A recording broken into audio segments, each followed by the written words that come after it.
Good morning, everyone.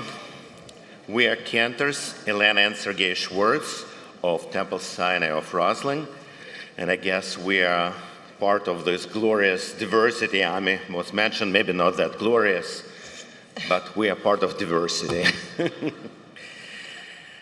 And it is our great honor to participate in this historic gathering and to welcome you to Plenum, Zionism and Jewish Peoplehood. We are sure that Rabbi's Ami Hirsch keynote words echo in the heart of everyone here. We are also grateful to Rabbi Hirsch for his ongoing inspiration through his writings and podcasts.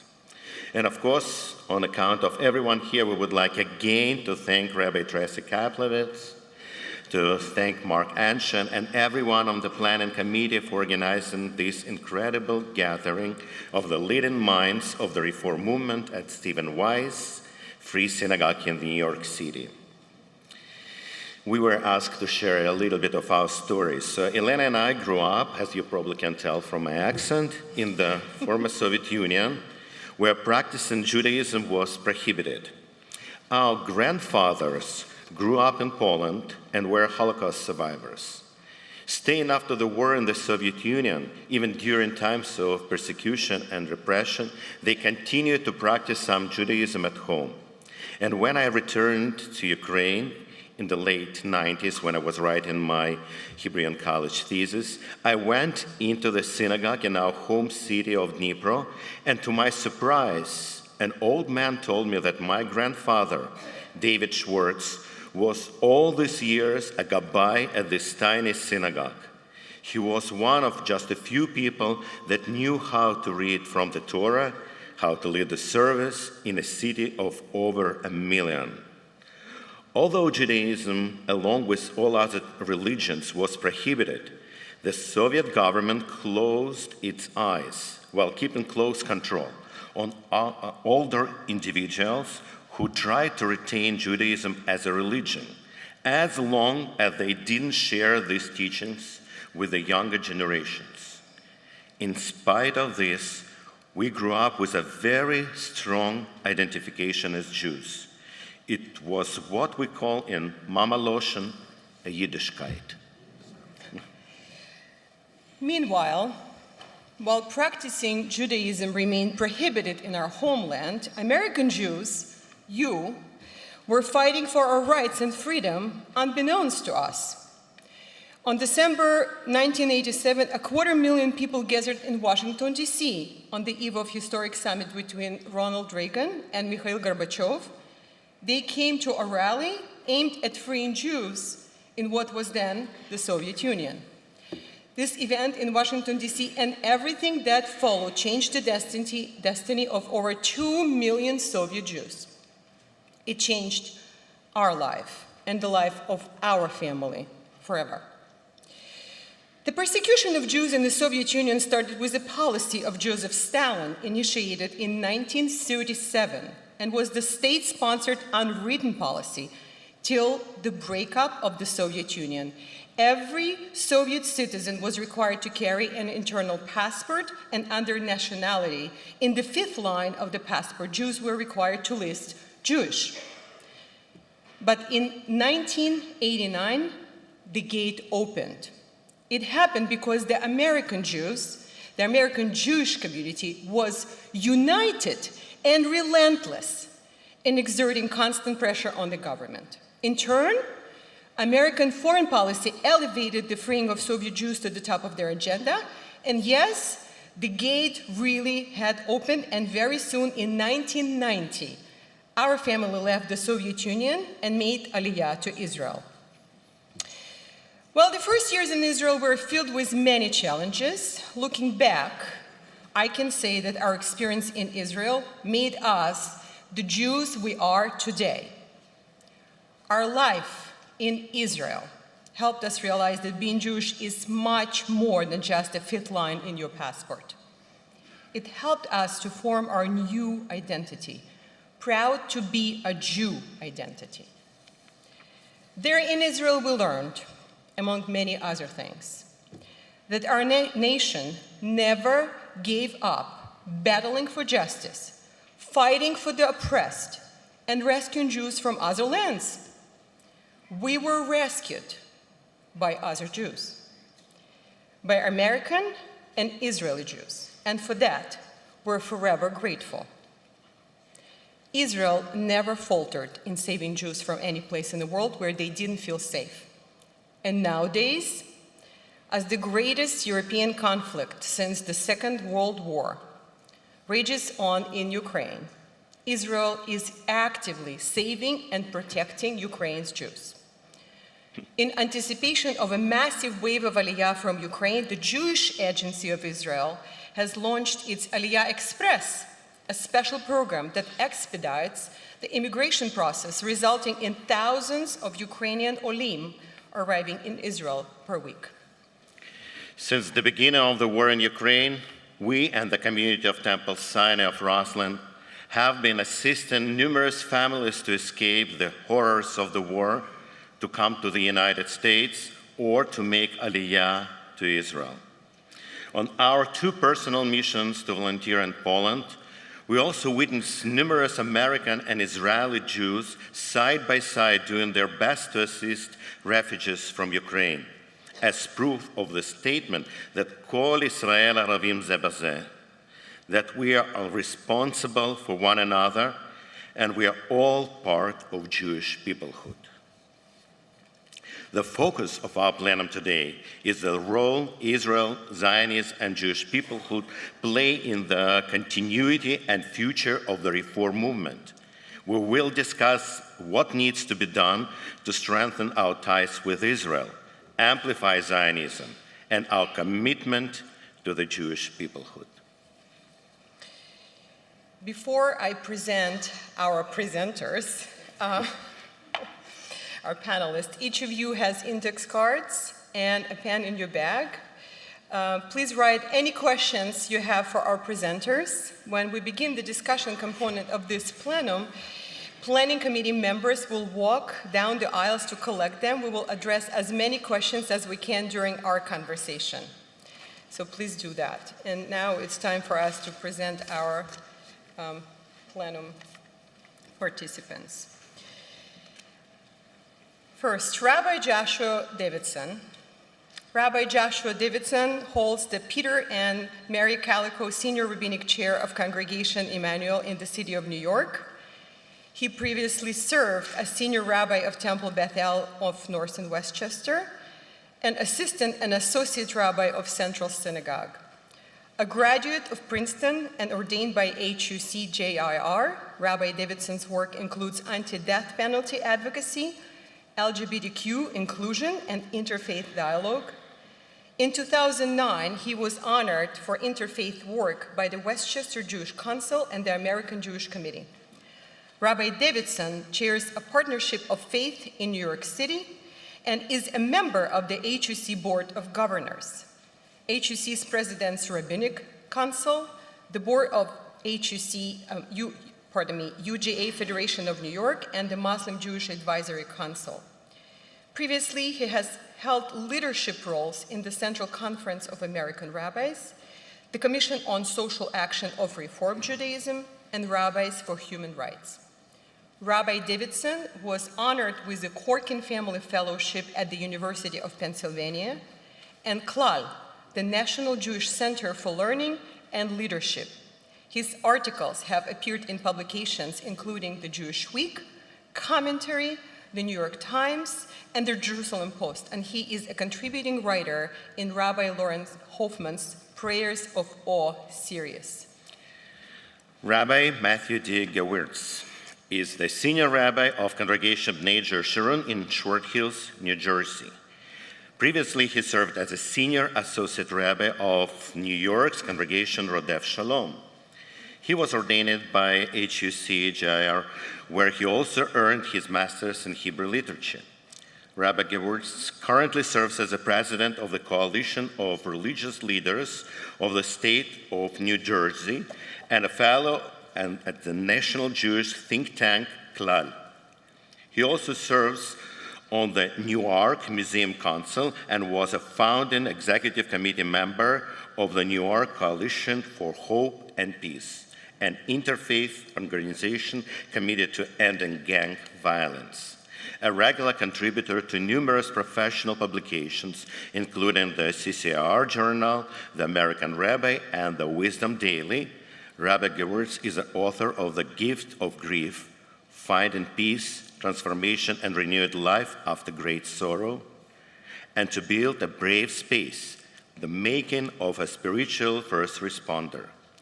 He appears as a commentator on religion on MSNBC's Morning Joe and the CNN State of the Union, and was a tri-anchor on PBS, A Matter of Faith, with an imam, bishop, and rabbi from 2016 to 2020.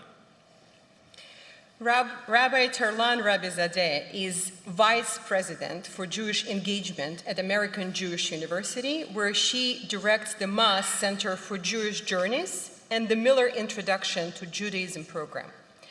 As part of her role, she supervises the Brandeis Collegiate Institute, the AJU Community Mikveh, and the Marriage for Life and Opening Doors courses.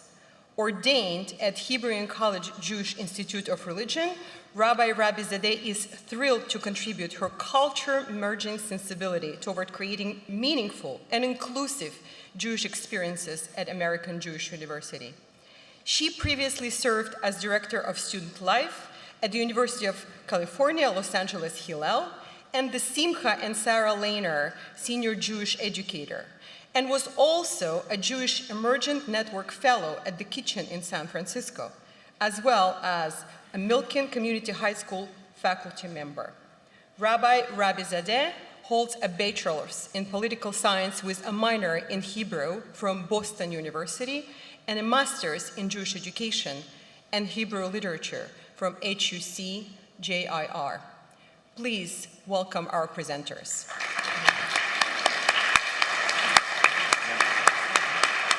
Rabbi Joshua Davidson.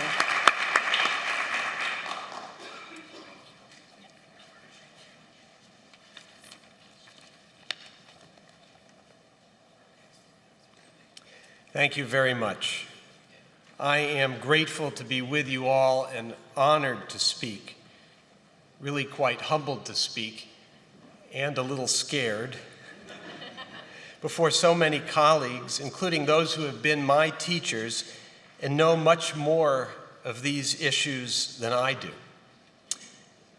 Ami, what a gift you have given us just to be together, and thank you for your brilliant call to action.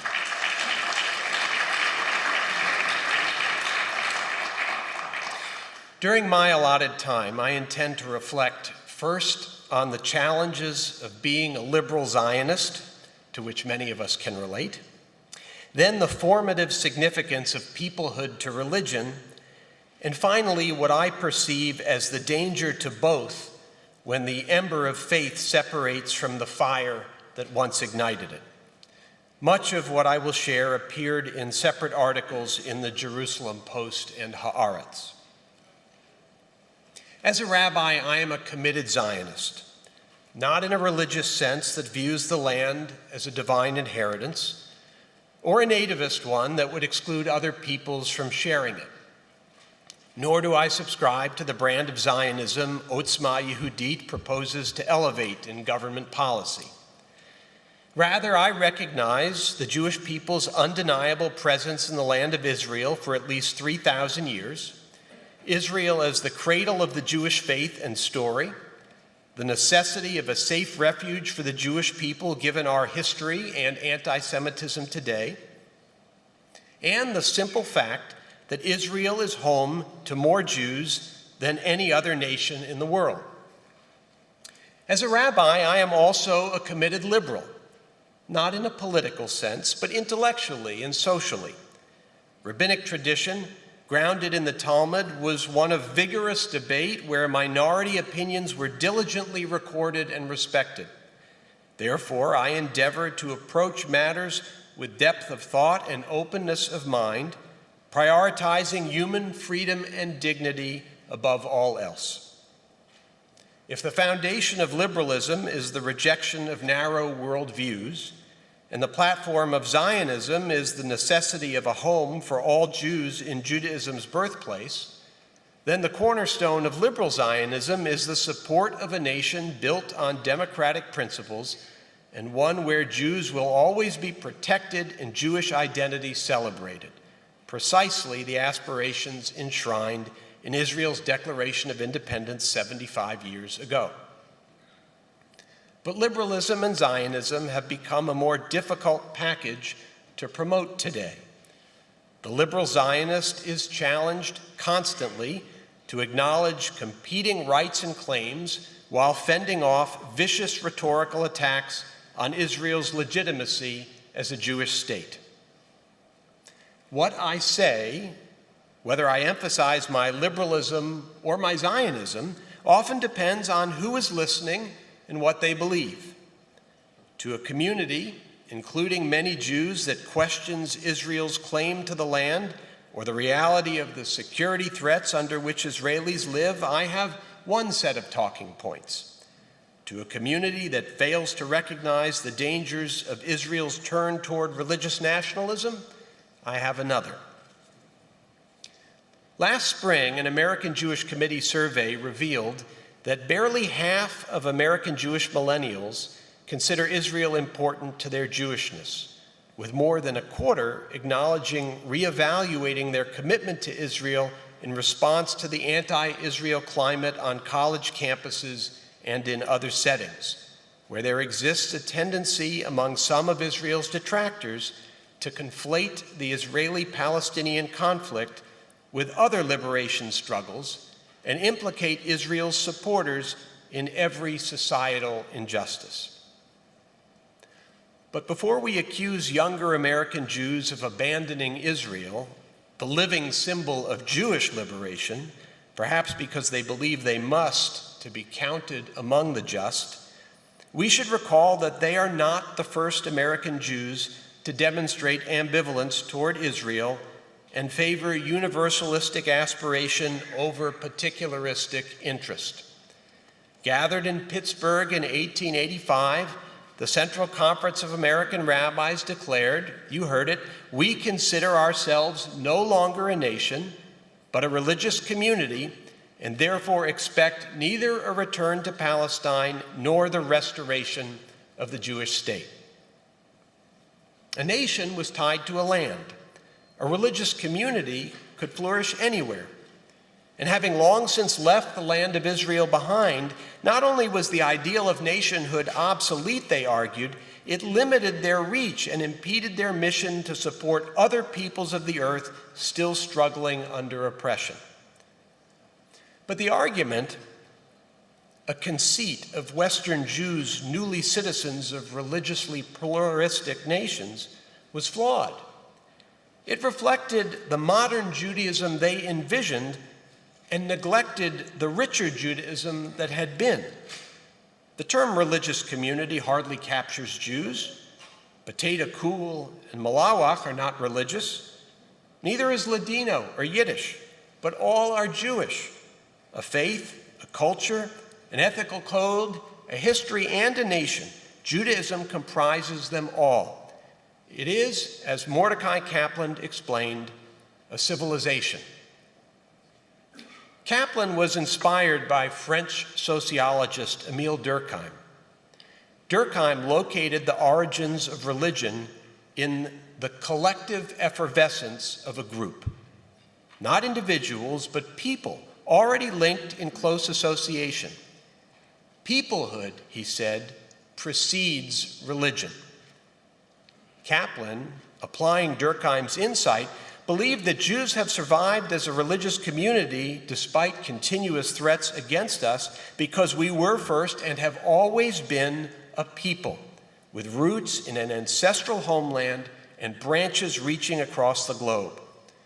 Like Ahad Ha'am before him, Kaplan saw the land of Israel at the center, with the Zionist enterprise nourishing a vibrant diaspora. For about a century, the vision was more or less realized. After the Tsarist pogroms that gave urgency to the modern Zionist movement, and then again after the rise of the Nazis, Even non-Zionist Jewish leaders came to recognize the necessity of a safe refuge for European Jewry and dedicated their communities to supporting the Yeshuv, a shift reflected in the CCAR's Columbus Platform of 1937. Israel's declaration of statehood and victories in its 1948 and 1967 wars were moments of pride for world Jewry as the Jewish state became the embodiment of the Jewish people's resilient spirit. Diaspora Jews lovingly planted trees in its soil, symbolically rooting their religious identity there. But as the decades have passed, as Israel has grown stronger and less dependent on the support of Jewish communities the world over, political tensions have strained the Israel-diaspora relationship. Kaplan, who lived to see not just the state's founding, but also its early successes and failures, lamented the way Israel's leaders, beginning with Ben-Gurion himself, paid insufficient attention to diaspora life. By emphasizing Aliyah and by ceding religious leadership to Israel's Orthodox parties, they disregarded the diaspora rather than working to keep it engaged and connected. For American Jews, this is no less our concern today. We too face very real questions about the strength of Jewish peoplehood, our duty to the Jewish state, and its responsibility to us. I would argue this to be the crisis confronting American Jewry. Certainly we are alarmed by rising anti-Semitism, but that should be the nation's concern, and the current administration has taken a major step to make it that. I believe at this moment in history, the most significant questions confronting American Jews, despite the steadfastness of religious and political conservatives who represent a minority among us, the most important questions are whether we still consider ourselves a people, and whether Israel, where more Jews live than any place else, still matters to us or should. Israel's coalition system has, for more than a decade, empowered increasingly illiberal figures whose ambitions for Israel's future diverge radically from its declaration of independence. But no government has concerned us like this one.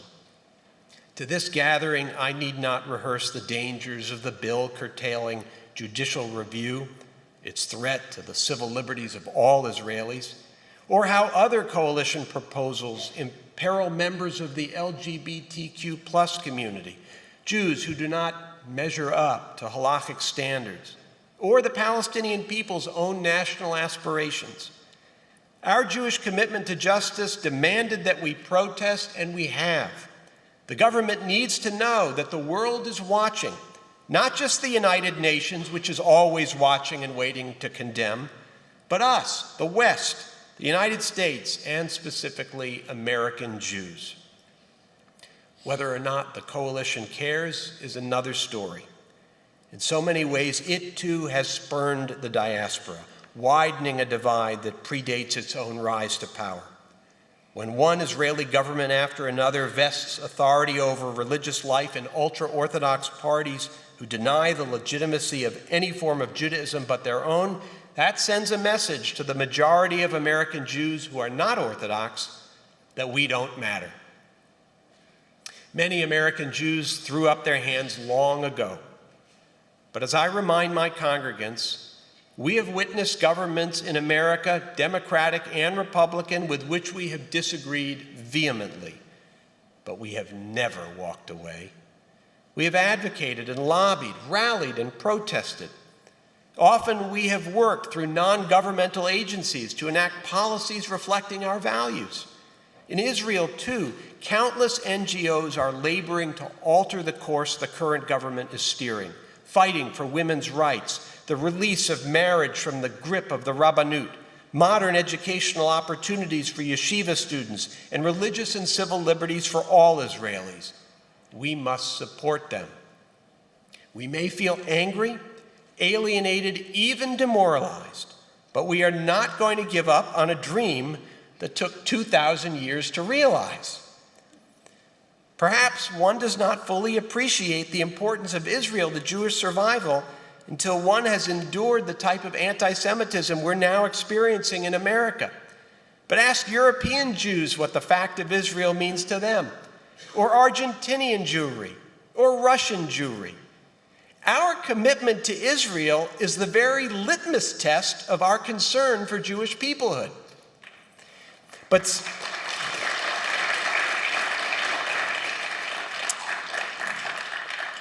sadly, our concern for Jewish peoplehood is waning.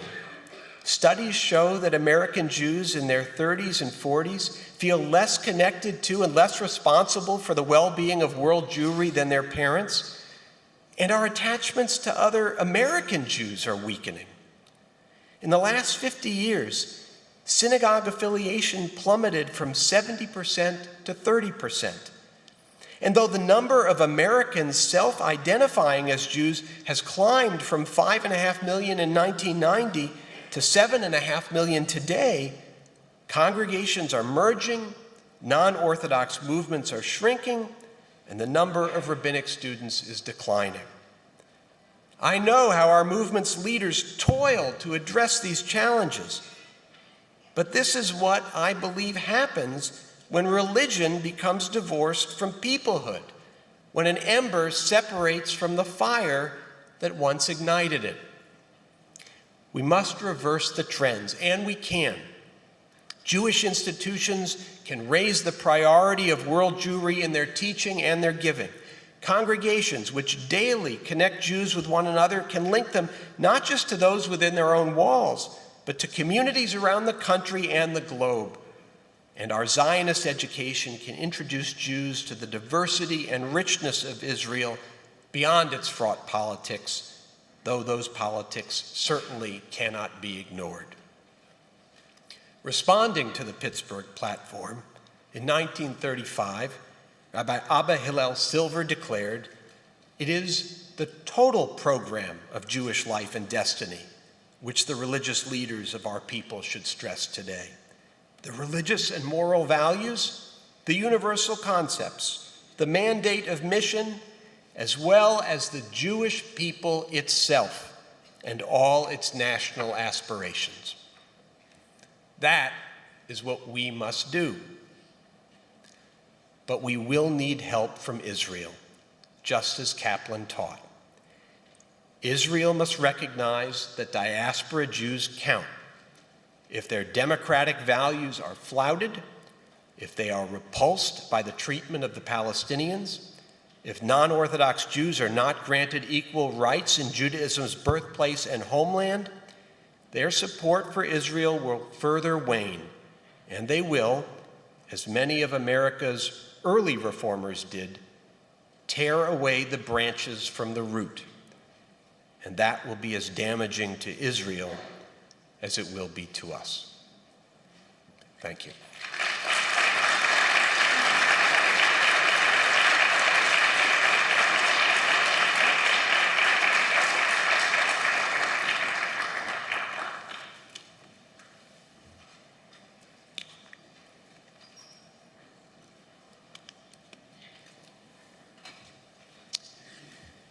To save time, I will just say ditto to my dear classmate. I didn't mean the whole thing.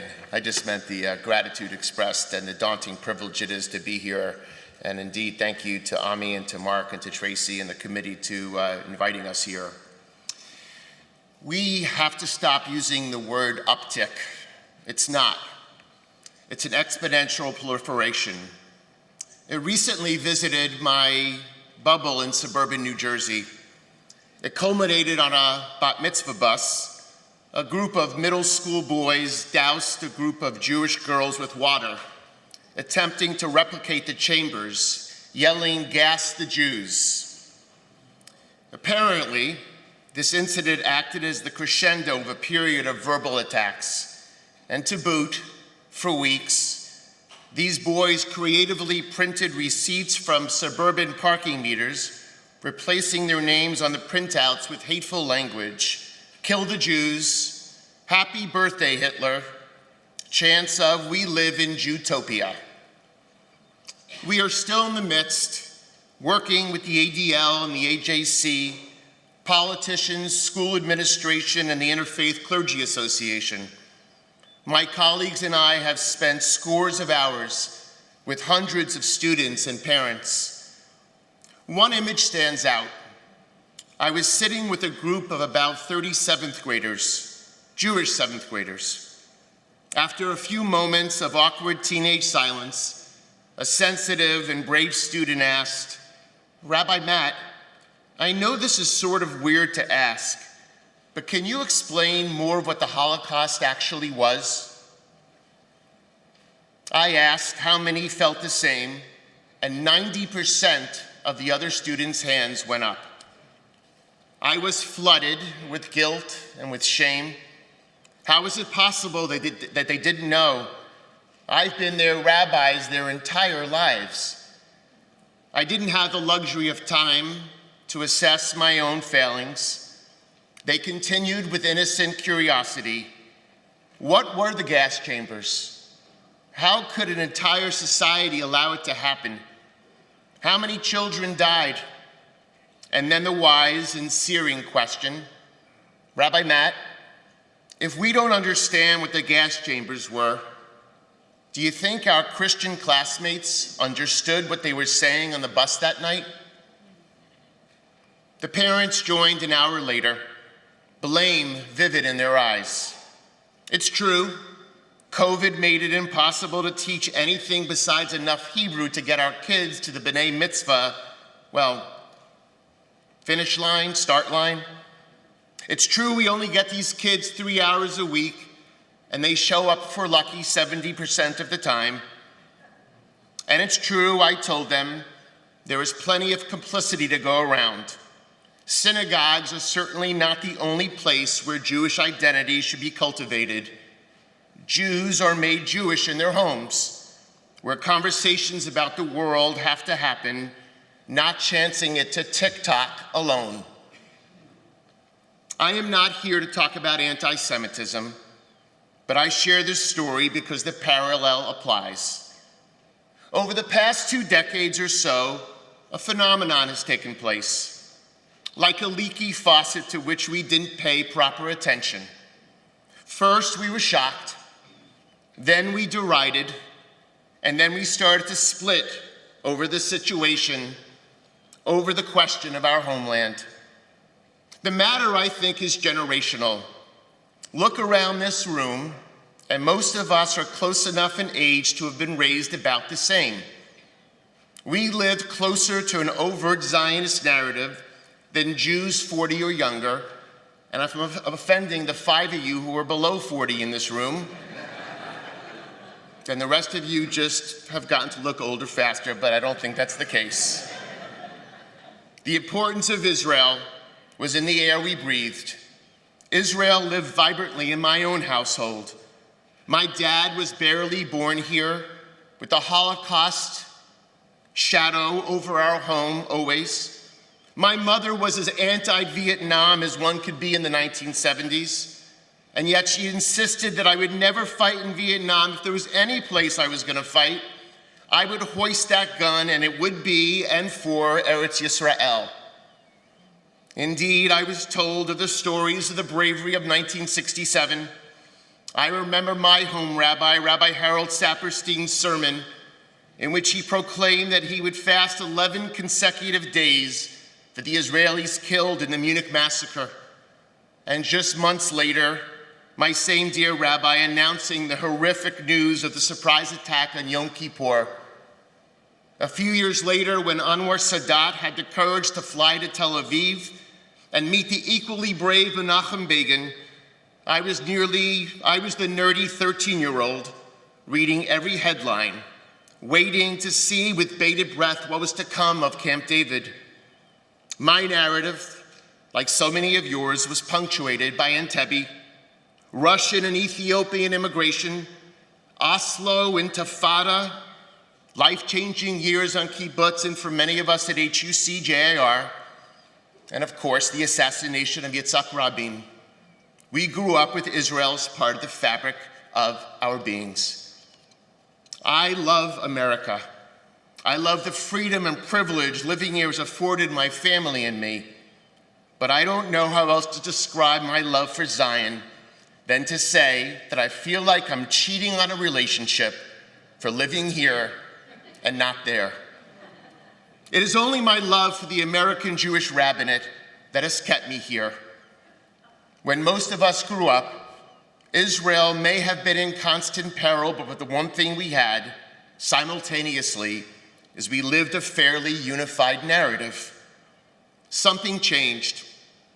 While Israel gained enormous power, we here in the United States, started to settle into our assimilated reality. We taught our children, rightfully so, the full spectrum of Jewish values. Namely, we fervently taught that we were to fight oppression everywhere and for everyone. And when we taught Israel, we did teach about the miraculous Zionist dream, but we never took the time out to examine the dirty work involved to maintain a homeland. The territories under both left and right governments continued to grow, but most of us assumed that one day the land would be used as a bargaining chip for our ultimate goal, for peace. And then our children went off to college, caring about Israel, but were equally committed to fighting oppression. They got to campus and found a different story from the one in which they were raised. They found Israel described as more David and less Goliath. They were showed pictures of Palestinians in refugee camps, hopeless and desolate. We didn't take the time to explain the complexity of the situation, the layers of attempts to make peace with an unsure partner, many of whom still wanted to push us into the sea. We always fell back on the phrase, and we always do it, it's so complicated. But we didn't take the time to unpack the complexity. We assumed that kids were just being kids. Surely they would come around and see the Zionist light, wouldn't they? And so our children came home to argue with their parents and their grandparents. They would yell, "Why should we support Israel when she acts so badly against other people? We are safe here in America. Why should it matter if Israel exists at all?" I'm not just speaking of kids who don't know anything. I'm speaking about our own children. Children who were sent to Israel on nifty and congregational trips. Kids who were shul kids. Kids who were Israel kids. How did most of us react? With disbelief, with dismay, with anger, with resentment. They came home and questioned Israel, and they were confronted with their new campus arenas. I have to tell you that I've never, ever experienced those kids as apathetic. That wasn't their issue. In fact, they were passionate. But their passion manifested in ways that were simply unfathomable to us. They cared, but they wanted answers that squared with the Jewish education that we gave them. Instead of sitting with them and hearing their hurtful words, we wagged our fingers at them and told them how wrong they were. We told them not to stick their fingers in the cookie jar, and at the same time, we opened Pandora's box. I wonder if we'd spent enough time allowing them to fume, if we could have helped them in turn understand the nuances. We told them they just had to love Israel without explaining to them the Zionist warts. Indeed, since the Iran agreement, and since the moment that we allowed Prime Minister Netanyahu to speak to Congress during an election season, Israel has become more complicated and has split American Jewry. We have raised our children in a state of confusion and have fed them simple answers to complex questions. Some of us are now scared to preach words of truth from our pulpits because we fear for our jobs. We somehow believe that we can't tell the whole truth because now the haters will be proven true. Why can't we tell the truth that even Israelis are now teaching to their own children in schools? Why can't we tell the truth about the mistakes we made, about making painful decisions that nation states sometimes have to make when, of course, defending their lives? Why can't we differentiate our homeland steadfastly, loving our homeland steadfastly, while acknowledging that we haven't done it all right? Why can't we say out loud that we have been forced into a situation in which there are hundreds of thousands of people in our control living in squalor. Honesty with ourselves and our children can lend itself to a stronger sense of support for Israel. We have played too long to the blacks and whites, while the story long ago became one of the grays.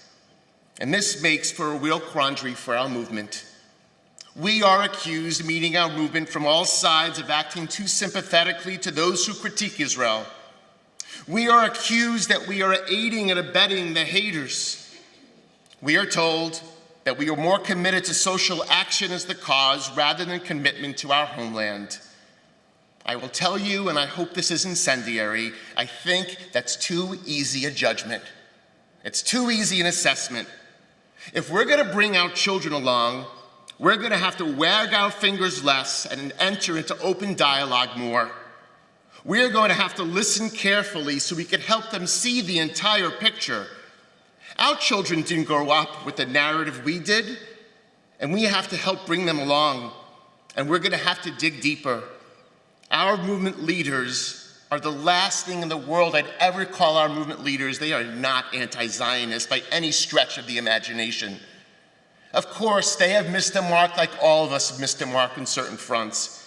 But to attack one another, instead of really listening, what we're doing is we're actually, in turn, just creating more discord.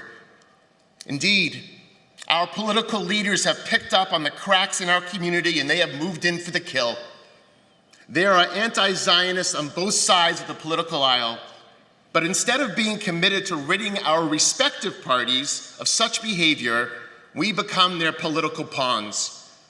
We accuse each party of being more hateful than the other, while playing into the hands of politicians who are actually, I think, more invested in their own intoxication of power in gaining more votes than they actually care about the thriving state of alive Israel. We have created purity tests here that have proven to break us apart more than to create that front in both being unabashedly Zionist and unabashedly honest. Unabashedly Zionist and unabashedly honest. The days of saying that we don't have a say in what happens in Israel are over. Jews and Israel are intertwined, and we should figure out fast how to heal our wounds here because our brothers and sisters need us so badly there. We can love the virtues of Tikkun Olam and not make those values religion itself. And at the same time, we can steadfastly support Israel while creating spaces where we can bravely talk about the whole spectrum of our imperfections. I was lucky enough to spend part of my sabbatical this winter, January, in Jerusalem. Like all Israelis, within weeks I became close to my landlords, my Airbnb landlords. Started to have coffee together and talk about all facets of life together. And on my last morning, she said, "What are you going to tell your congregants when you get home about what's going on here?" I was there for the very first demonstration that first month and watched it grow. And I said, "I don't know. You tell me, what should I tell them?" And she said, "You should stop sending us money. You should stop supporting us." And I said, "I don't understand. How are we going to differentiate at home the difference between that and BDS?" And she said, "You will have to be smarter than that. They're anti-Semites. You're not." If the judicial crisis of the past months has taught us anything, it is that Israel does need Jews there, here, and everywhere. To do what? To open our mouths wide and find a way to stand foursquare behind our homeland, while also being brave enough to tell the truth. Otherwise, we will make our physical and spiritual selves so porous and so weak that we will end up open to the enemy, just like we were 2,000 years ago, and we all know how well that went. We haven't lost our kids yet, but we do stand at an inflection point. How we speak to each other, how we speak to our children, how we speak to our congregants, and how we speak to our enemies will say everything about Jewry in America and in Israel as well. Thank you.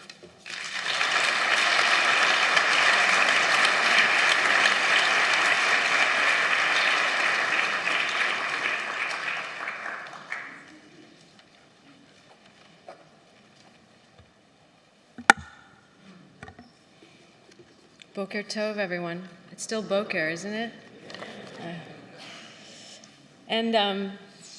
Thank you for coming together and setting aside a couple days to discuss a very important topic, Israel. I've given my talk with you today a title, Why Does Israel Matter Anyways? Or as some of my students would probably rephrase it to read, Does Israel even matter anymore? It pains me to realize that in so many ways I have come here today to ask all of you to reflect on how did we even get here? To this point in time, for me to be standing in front of all of you, asking us to brainstorm together how best to explain to our youth about the relevancy that our Jewish homeland has for us today. But it's not their fault for asking why Israel even matters anymore. It's our fault that they don't already know why. And I have to be transparent that when I was first asked to speak at this plenum, I had no idea why I was sought out. I even asked Mark Anshan, who has been amazing at helping put this conference together, by the way, along with Rabbi Ami and Rabbi Kaplowitz. I asked him, why? Why was I even chosen to speak? I guess after all, in my own head, I've done a really good job of not speaking about Israel. Because not speaking about Israel wasn't just the easier choice to make, but often it felt as if I had no other choice in most spaces. But I also want you to know that I wasn't always like this. In fact, I was naive most of my life. I thought all Jews felt about Israel like I did. You see, I was born to immigrant parents. I am the first generation to be born in the United States. My parents and my family fled their birth country of Iran in 1979 after the Iranian Revolution, when Islamic fundamentalists took over as the new regime. For thousands of years, Iranian Jews lived in the diaspora after the destruction of the Second Temple, when Jews were dispersed all over the world. My family, my community, can be traced back to living in the Persian Empire from the reign of Cyrus the Great. When I read about the establishment of the reading of the Torah by Ezra and Nehemiah, I have pride. I do. That my ancestors were part of that history. Or when we celebrate and read from the Megillah dedicated to the famous heroine, the Persian Queen Esther, that's part of my story. Iran had over 80,000 Jews, maybe more, the census is inaccurate, living in the country before the revolution. Today, less than 8,000 are left. My own family escaped in 1979 in different ways. My great-aunt was stuck in Spain for a year with my great-grandmother before eventually making it to the United States safely.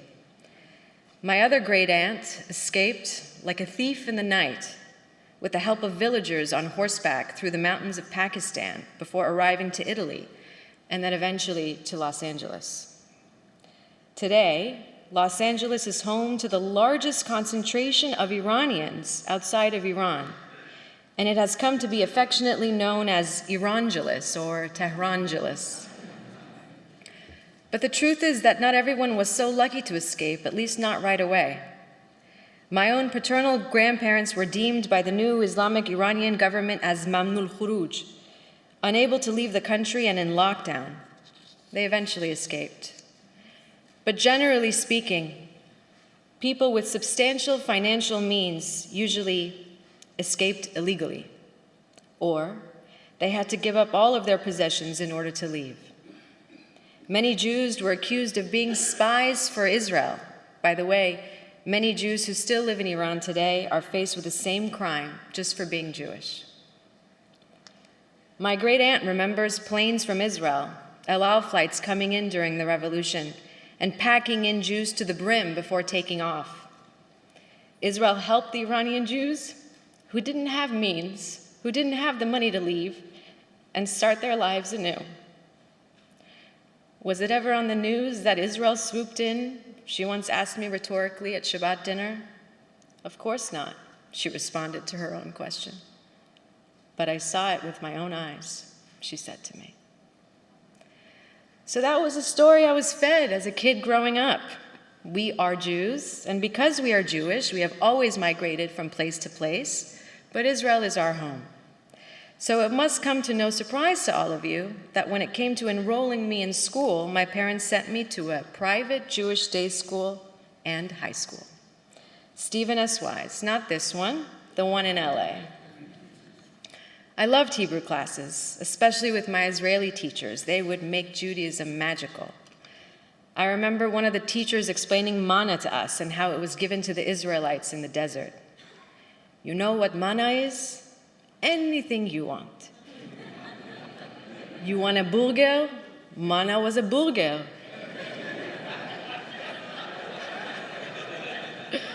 You wanted chocolate? Manna was chocolate. Anything you wanted, that was manna. We learned songs like Leshana Haba'a or Shir Lamasa, about the Ethiopian Jews who walked on foot to the Promised Land, with babies crying and mothers exhausted, but they kept their hopes and dreams alive, knowing that they would be home soon. Hayareach. We also learned modern songs like those by Lior Narkis or Sarit Hadad. I understood my Jewish identity because Judaism came alive in those classes for me. I once asked my dad why he chose Stephen Wise. He said, well, firstly, it was close to our house. But I liked that they had modern Hebrew instruction every other day. I wanted you to learn the meanings behind the prayers and the Torah and the laws and to translate it for yourself. I didn't want to send you to a school where you would come home and tell me my balsamic vinegar wasn't kosher. I got enough of that growing up with my own parents. I always remember that conversation and his response because most Jews from Middle Eastern countries don't really know what Reform Judaism means. They're just Jewish. And Judaism's more like a spectrum when it comes to observance in my community. In other words, when you go to synagogue on Shabbat, you sit separately with a mechitza, men and women. And then afterwards, when you leave the religious sphere, you can do whatever you want. Go shopping, grab a lunch at a restaurant, watch the Laker game. For Persians, the word reform was just a relaxed type of Judaism, a Judaism that would give their daughter, as well as their sons, a Jewish education, without strict halachic judgment. And growing up, I also didn't know what reform was. I remember one time I saw my great-uncle praying, and I sat beside him, and he asked me to chant the Amidah. Show me what they teach you in school, he said. And so I started chanting. I heard him giggling in the background, and I thought I must have mispronounced a word incorrectly and that he was being a stickler. But no, it wasn't until much later that I realized he must have been laughing because I was singing the Imahot.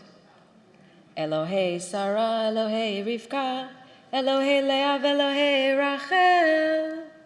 I didn't know that wasn't the original. I was sitting on the woman's side in the mechitza. And he had never heard it either. I was just repeating what the teachers taught me. I didn't even know there was a different kind of Judaism. I didn't even know we were different, I swear. And I share that with all of you because I want you to know that on some level, most Jews outside of our Reform, Ashkenormative, American grooming don't know that we've changed Judaism. I mean, they know, but they don't know exactly what we've done. And I'm not going to dwell on that here, but it is related to the Israel topic. Because in many ways, Klal Yisrael means being able to traverse the different kinds of Judaism from around the world. And because of the decisions that Reform Judaism has made, we have now become a splintered type of Judaism, different from the rest. I remember when I was working at Temple Emanu-El of the city of New York, my boss. One of our high school alumni came back from college and was upset that I hadn't taught them that not all Jews stand for the Shema. For those of you who don't know, this is a classical Reform custom to stand for the Shema. I didn't. But not only that, he was so confused that after a lifetime of attending a Jewish school, he didn't feel like he could follow along in the Siddur with his friends in college. And I remember Saul Kaiserman, who was the director of the school at the time, and I worked together to address this, and we did. Rabbi Rena was with us. And this happened with other students too when I was working in Los Angeles.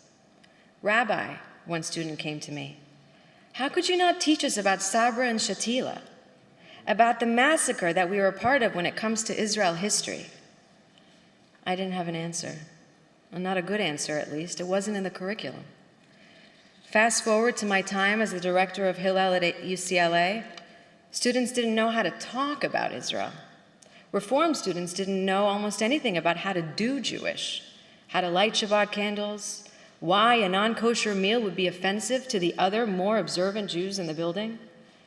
They would get into fights on campus with other students, but also with some of their professors. They felt as if their professors were being anti-Semitic, or was it anti-Zionist? They weren't sure of the difference. Swastikas would appear on lockers and graffiti, on the Chabad, on campus. A swastika in the boys' bathroom made of feces on the ground on UCSD made the news. Our own Hillel was vandalized with, "The Nazis were great." Students were in my office in tears weekly, sometimes daily. Especially during COVID, it was bad. Why, Rabbi, they would ask. How do we start engaging in a conversation about it with them? I know nothing.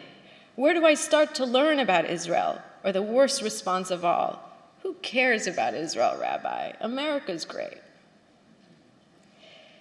The thing is, you can come at me with Hartman has a good curriculum, or this book, or that book, but the issue is bigger than that. There needs to be reinforcement at home. By the way, in the end, I put together a class with the help of Hillel International, and to my surprise, not only was it packed, but non-Jewish students attended too. They came to the local Hillel on campus to hear a Jewish point of view about Israel. The more I started to teach, the more I realized they know nothing. I was starting from absolute scratch. They were angry at many topics. We learned about women of the wall, for example. They were upset that there was a separation at the Kotel to begin with, not realizing there is a tradition that is still vastly popular in the Jewish world in almost every traditional synagogue. Or that certain cities in Jerusalem and other parts of the country were closed on Shabbat. They didn't even know why that would have to be. I quickly learned what I already knew, which is that these students were only looking at the world through an American Jewish reform lens that was hardly infused with much understanding of other ways of celebrating Judaism at all. They didn't know anything about tradition to be able to see what the fight in Israel when it comes to the religious sphere was really about. They needed to understand their religion first before they could engage with that hot topic. They were attending the conversation from their own Gen Z perspective. The worst of all, they equated the Israeli-Palestinian issue with American history. That the way we treated the Native Americans when we stole the land from their hands, or the history of slavery in America, is the same thing as what's going on in Israel now, and it is not. You know, when I first applied to HUC, there were 3 options back then. You could write an essay on God, on Torah, or on Israel. I chose to write about Israel. But before I submitted the essay, I decided to send it over to one of my friends who was an HUC ordained rabbi, and she quickly discouraged me and told me not to speak about Israel in my admissions essay. I was so confused. Why, I asked. Because Israel's a controversial issue, she said. But I'm talking about Am Yisrael, the people of Israel. I'm not getting into politics. She said, Tarlan, I don't care. Talk about God. That's less controversial. Just don't talk about Israel. And of course I listened because, well, I wanted to get in. And once I got in, I got what she was talking about. During my time at HUC on both LA and New York campuses, I had a hard time talking about Israel. I remember on the LA campus when I was a student and Intifada had broke out the week I happened to be leading tefillah. So I brought the Israeli flag and the Beit Midrash, but I was asked to take it out. One of the rabbis, Zichrono Livracha, told me that when he walked into services and saw the flag, he thought it was Yom Ha'atzmaut, Israeli Independence Day. I said I wanted it here because I want to talk about Israel. He said no. And then I had to take it out, and so I did. And that was the end of that, because I was in my 20s and young, and I didn't argue. I told my Persian friends that story, and they said, wait a minute. They don't already have an Israeli flag in the room where you pray? It was a good question. And in New York, it was the same, but different. In one class, I remembered sharing that when my grandfather died, it was during my year in Israel. And my dad called me to tell me that they were going to bury him right away, and that it didn't make sense for me to jump on a flight back home because I wasn't going to make it in time anyways. He said to me, the best thing you can do is just go to the kotel. Knowing your grandfather, he's probably already there by now. And so I did. I sat at the kotel all day in the hot July sun, and a woman and her child came and sat next to me. The woman was praying, but after a while her son got restless and said, "Nu, can we go?" And I'll never forget how she responded to him. She said, "Do you know where we are? You can pray and ask for anything that you want, anything that's in your heart, and God will hear you." When I shared that story in class at HUC, I got snickered at. I guess I still don't know completely why I was called here today. I think in many ways, especially as a student at HUC, I felt that my kind of Judaism was seen as primitive by others in my class. I talk about God. What is that? I talk about Israel. Why? I'll tell you why. Because Israel is our home. It is our haven, and it sucks that it takes anti-Semitism for us to realize that.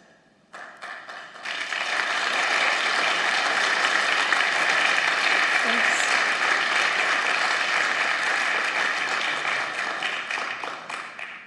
Maybe it's because I'm first-generation immigrant and so many of my students have been here for generations that they forget what is already in my DNA by default for what my parents and grandparents went through. But Israel is our home, and Israel saves lives.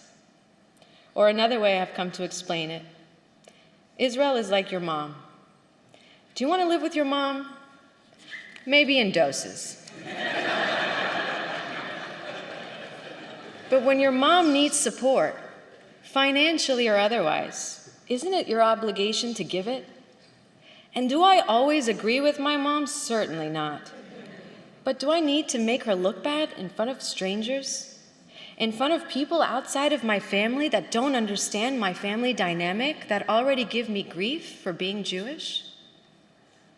But on the other hand, am I not supposed to criticize my mom? Of course I am, but behind closed doors.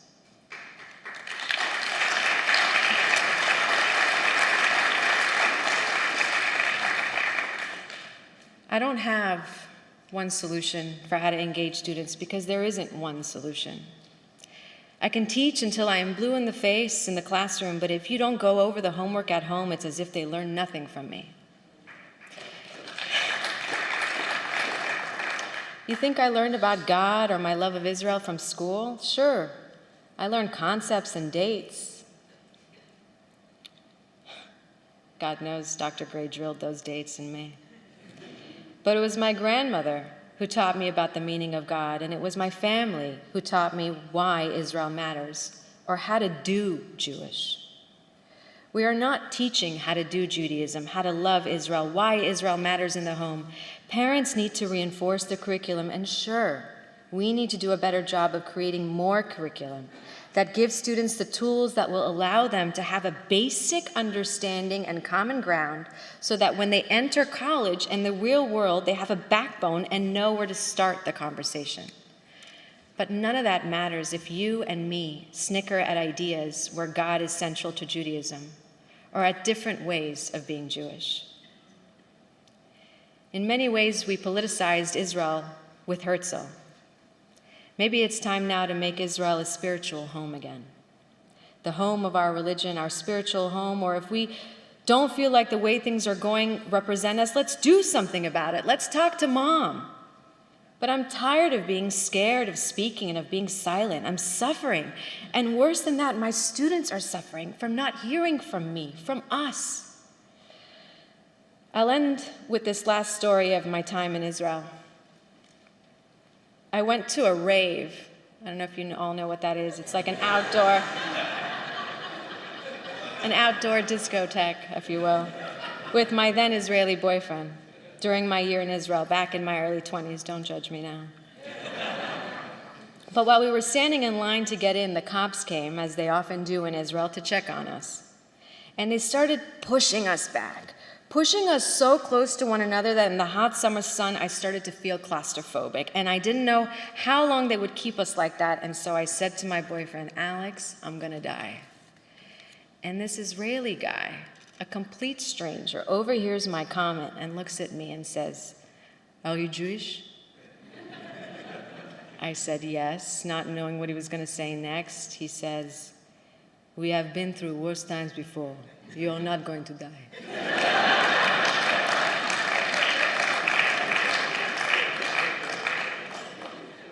I was moved when I heard that because I realized in that moment that until we don't feel as one people, we're going to stop caring about each other and remember why we all matter.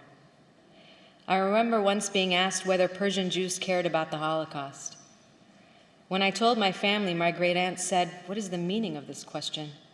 It's as if it happened to us." Another Hillel rabbi once told me as well how surprised he was that on Yom HaShoah the room is packed with Persian Jews at UCLA. Why is he so surprised? I know it might sound like I'm rambling, but try to hear what I'm saying. We are all one people. Even if we make changes in the religion, beautiful ones, where a female Persian rabbi can stand before you and speak during a historic moment. But no matter the changes, Ashkenazi or Mizrahi or Israeli, we are all one.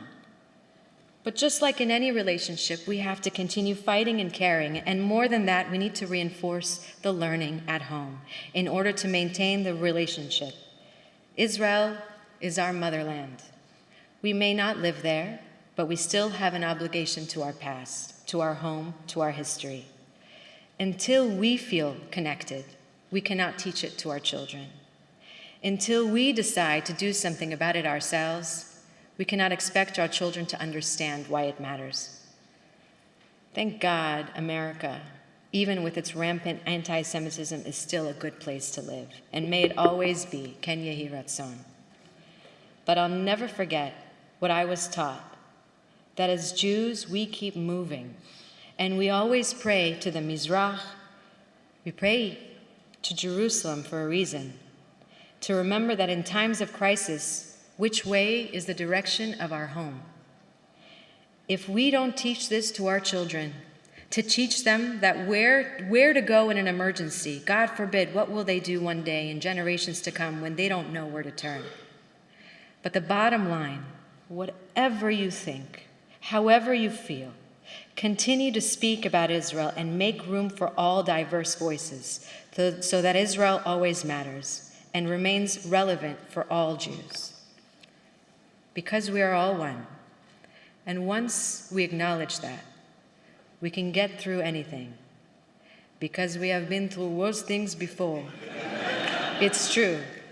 But as long as we stay together, we will surely never die.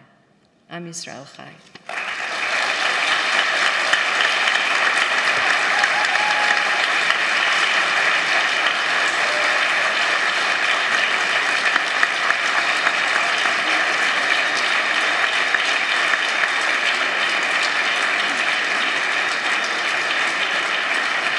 Incredible presentations, inspiring. Let us get to some of the questions. So my first question to all of you would be, how can we inspire our community members to feel a deeper connection with Israel, even if they have different views on its politics? Can you give us some ideas practical ideas about where can we start? What can we do?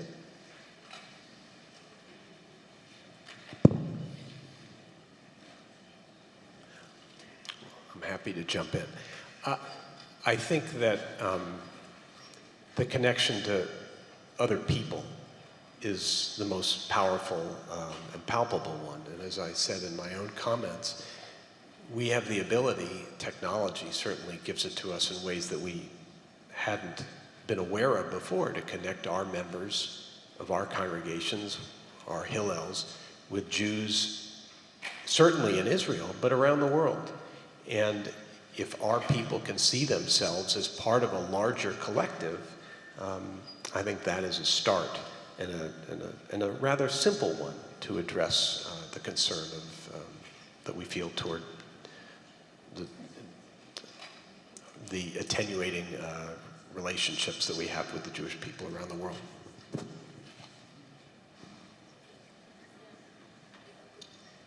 I think that we have to get our people to Israel as often as possible. We have to make it affordable for them, and we have to make it accessible to them. We go every year, and I think that lots of people come with lots of preconceived notions, and then you spend 10, 15 days there, and if you really go and meet with people who are going to tell you more than just the sites do, then interestingly enough, just within 10 or 15 days, people's notions deepen and their connections deepen as well.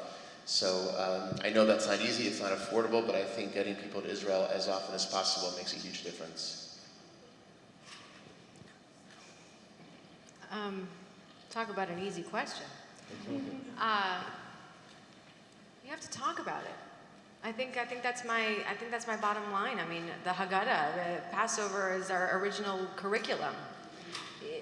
You have to talk about it. You know, people don't know why they were named after which Bubby or Zadie or what. I mean, people need to talk about it. So as long as you explain, you know, what your connection is to Israel, it creates a personal relationship.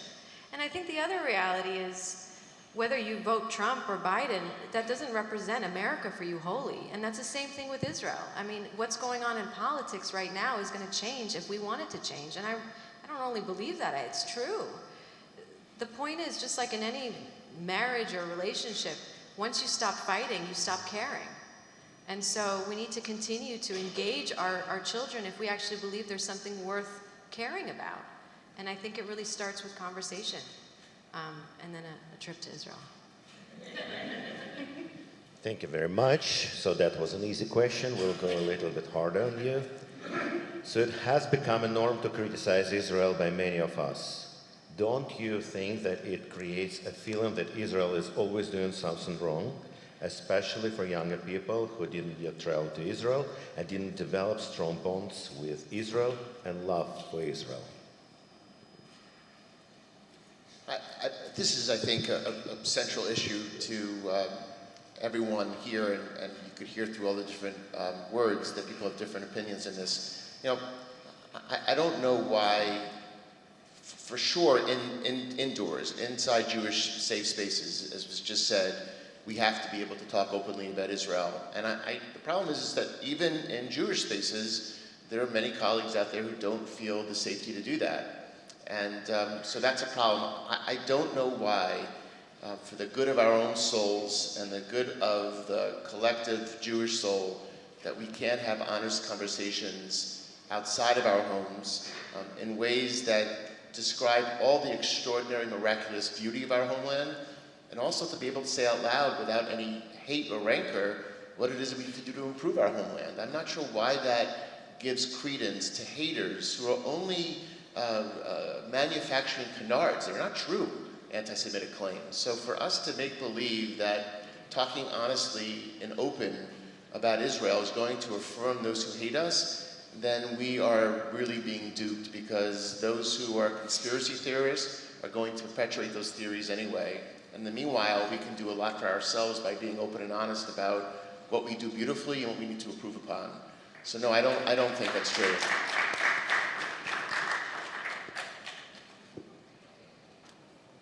That's it? You don't want to hear from the others? We do. No, I'm kidding. We do. I'm kidding. If you will. Yeah. So this is an important question that came from the audience. What is the most important role of American Jews in building pluralism and progressive Judaism in Israel?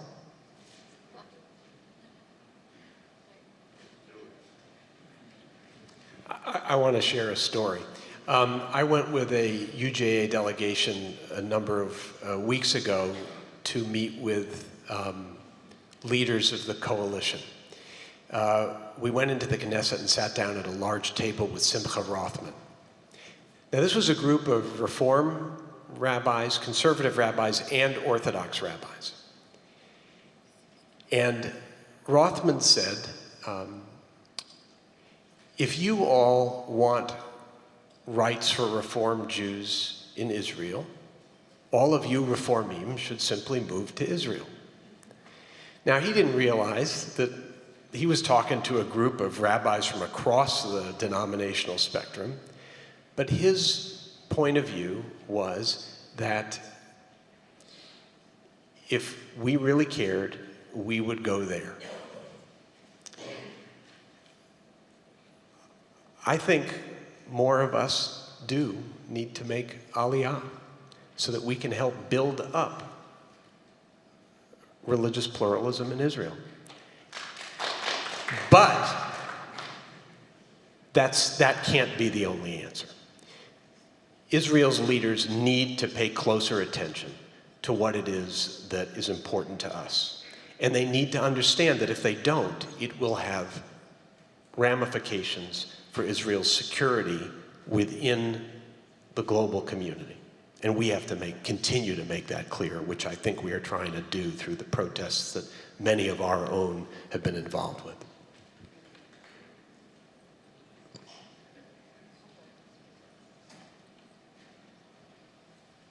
What is the hardest question about Israel a young congregant has asked you?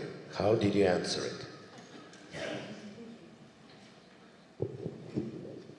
Man, there are constant, as soon as you send a kid off to the college campus, the questions come in harder and harder.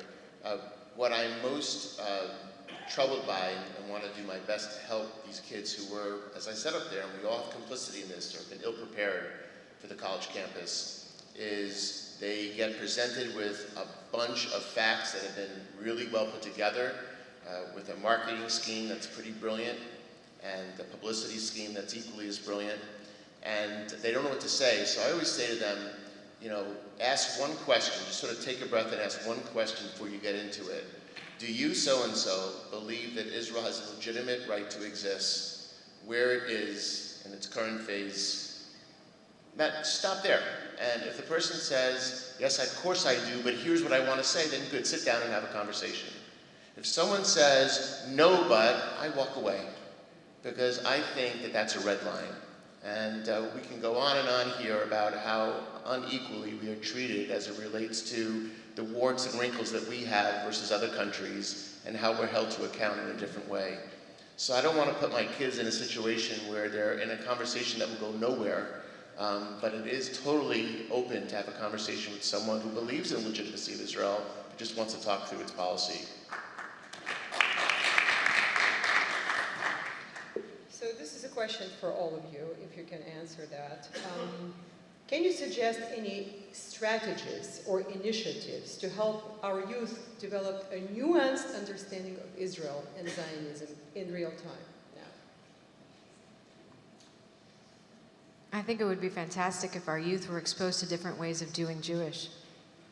I think one of the things that I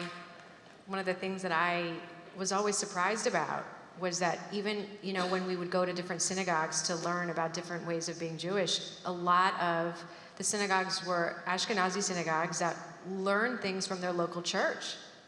And I used to always think to myself, why don't they go to the local Sephardic synagogue? Or I don't know, learn different ways how the same song can be sang differently, or the same Avinu Malkeinu can have a totally different meaning.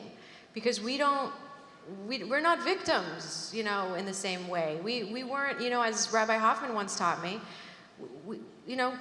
Jews that were living under the cross were really exposed to monks, and the way that Judaism came alive for them was, we suffer. I think about Fiddler on the Roof, oh, we suffer, And then for us, I mean, we're yelling at God on Rosh Hashanah and Yom Kippur. We're like saying, hey, dude, you brought me into this world. Help me out over here. You know, I'm 2 steps forward. I'm fasting. Where are you? I think that the only way that we're going to be strong is if we learn different ways of doing Jewish. And that's how we're going to feel connected to Israel. And I'll say something else that was really crazy for me to hear. I had a rabbi from the conservative movement tell me that he feels more at home in Germany than he does in Israel. And I kind of get it. And it also saddens me. And I think that it's because there's something happens when Jews come together. It manifests differently, you know, and I think we got the same Facebook feed and the same Instagram feed with the same kind of people. We have to start exposing ourselves to different ways of doing Jewish, and then we can understand what happens when Jews from all over the world come together to make Israelis.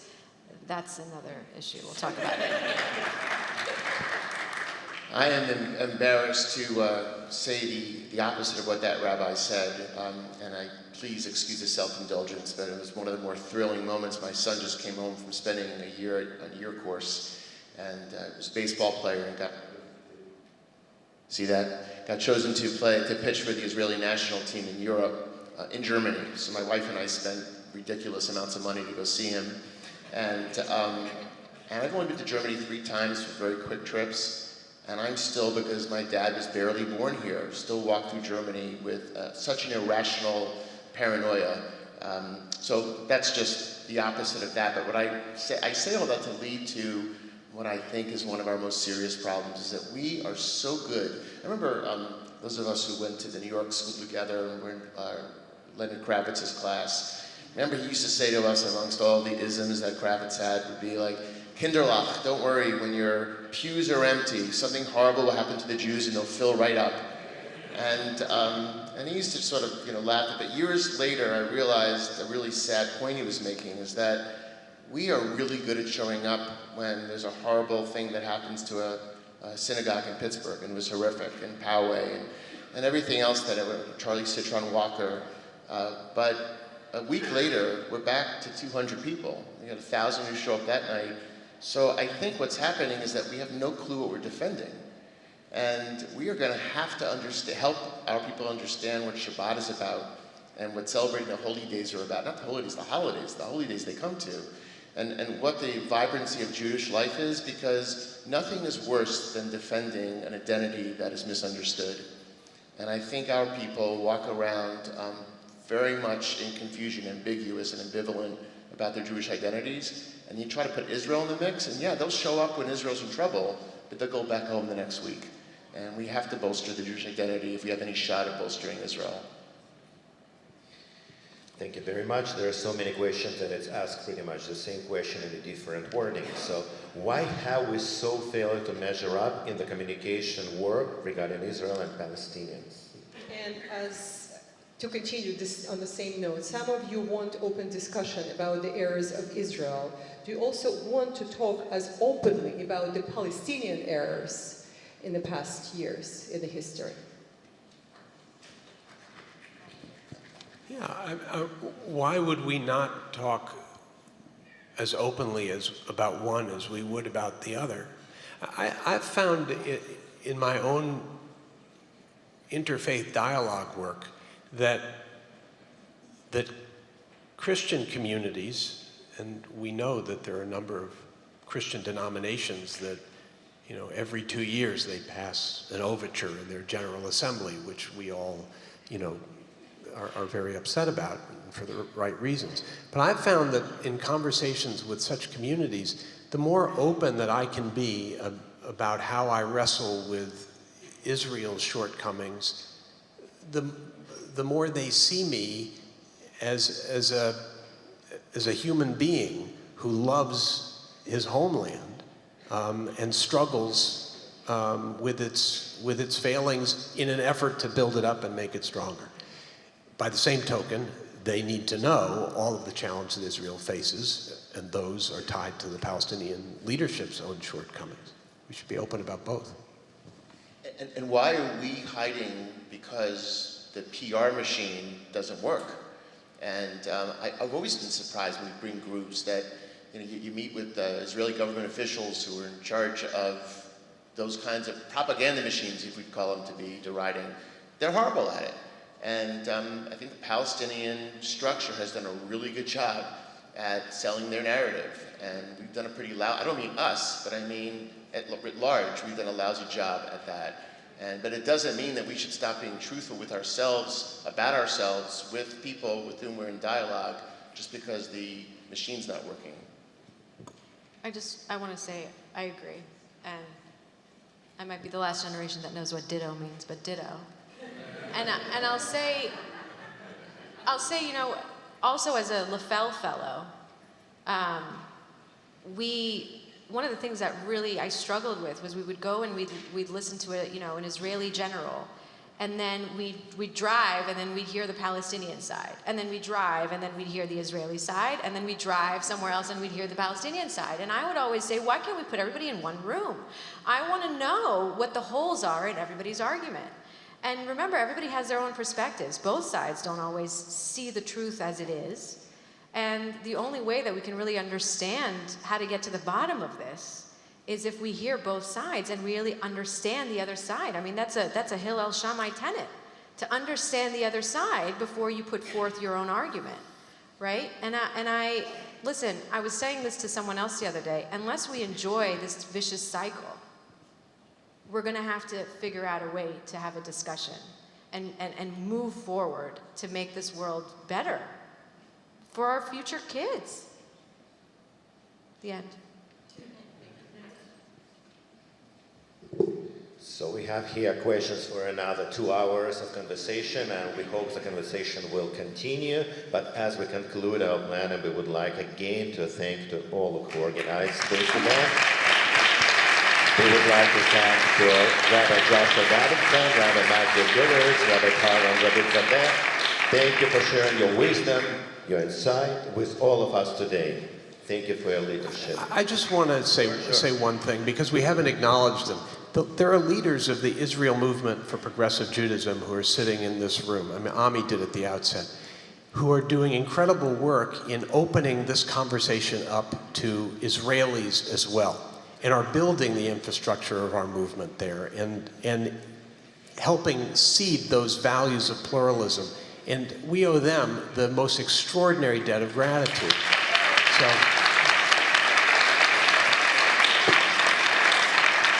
Thank you again. Israel at 75 is a success story in many ways, although Israel is also an ongoing Jewish project that is far from finished. Our gathering today is just a meaningful moment that we hope is the beginning of a process securing that Zionism and Jewish peoplehood are passed onto future generations of Reformed Jews. It is our sacred responsibility as leaders of the Reformed Jewish community to ensure that our future generations continue to be connected to Israel and actively support and nurture our beloved state of Israel against all odds, so that 75 years from now and beyond, Israel continues to be a safe haven for all Jews, as it was for us and for you and for so many, and today is a safe home for Ukrainian Jews. Thank you to all of you. And as we conclude our session today, we wouldn't be a Cantors if we wouldn't sing at least a little bit. So we adopted the Ukrainian folk song to the words of Oseh Shalom. I will start in Ukrainian. I'm sure you can handle the rest. And this anthem became the song of resilience of a fight for the freedom. Goes like this. Ой, лузи, червона калина, похилилася, що наша славна Україна зажурилася, а ми тую червону калину підіймемо. А ми нашу славну країну, гей, гей, розвеселимо. О עושה שלום במרומיו, הוא יעשה שלום עלינו ועל כל ישראל, ואמרו אמן. עושה שלום במרומיו, הוא יעשה שלום ועל כל ישראל ואמרו amen. Thank you once again to everyone. Thank you, rabbis.